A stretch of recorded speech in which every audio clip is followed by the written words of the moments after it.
የምሬን ነው የምላችሁ። በጣም ተሰምቶኝ ነው አሁን እንቅልፍ አልወስድ ብሎኝ ማለት ነው። ምክንያቱም ደግሞ በሚዲያ ላይ በሚደርሰው ነገር በተለይ በአረብ ሀገር ሴቶች አሁን በሳውዲ ውስጥ 2 ሴቶች በአንድ ሳምንት ውስጥ መሞት ማለት ምን ማለት ነው? እኛ መንግስት አይደለም ወይም ኤምባሲን አይደለም፣ የራሳችን ዜጋ ነው እየገደልን ያለው።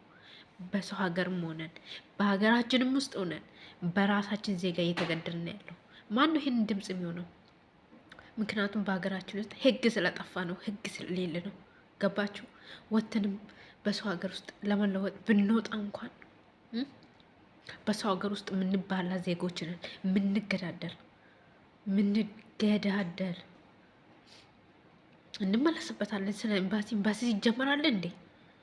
አለ ወይ?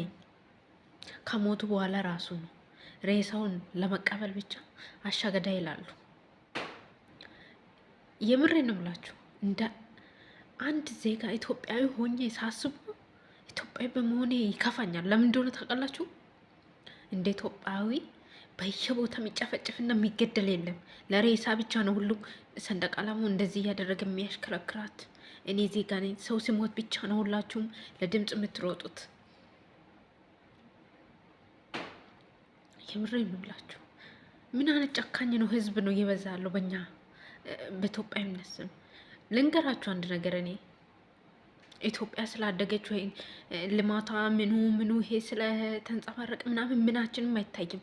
እኛ ህዝብ ፍቅር ከሌለን ማንረዳዳ ከሆነ አንዱ ሲያድግ አንዱ ማይወድ ከሆነ ምኑ ነው? የትኛው ፍቅር ነው የምታሳዩት? የውሸት ፍቅር ይሄ በሚዲያ ላይ ለሌላ ዜጋ የሌለ ነገር አትስሩ።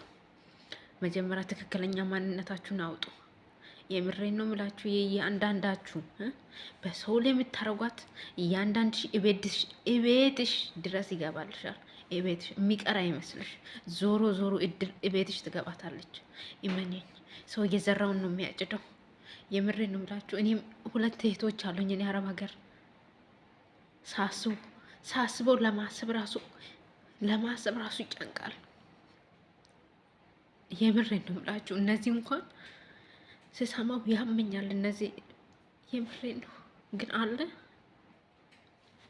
ቢወራ ምንም መፍትሄ ሊገኝለት ያልተቻለ፣ ቢነገር መፍትሄ ሊገኝለት ያልተቻለ ምንድነው ትርጉሙ?